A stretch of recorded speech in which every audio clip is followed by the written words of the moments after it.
Merhaba arkadaşlar, yepyeni haberlerle karşınızdayız.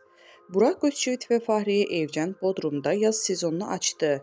Bir süredir yeni evlere taşınma telaşı ile uğraşan ünlü çift, taşınma işlemleri bitirir bitirmez soluğu denizde aldı. Gün doğumunda bir otelin plajında görüntülenen ünlü çift hem yorgunluk attı hem de adeten aşk tazeledi. Ünlü çift sabahın erken saatlerinde plaja geldi. Baş başa kahvaltı yaptıktan sonra sahile indi. Eşyalarını bırakır bırakmaz kendilerini denize attılar. El ele girdikleri denizden bir an olsun ellerini birbirinden ayırmadılar. Burak Özçivit eşi Fahriye Evcen'e sürekli bir şeyler anlattı. Evcen de eşine kahkahalarla karşılık verdi.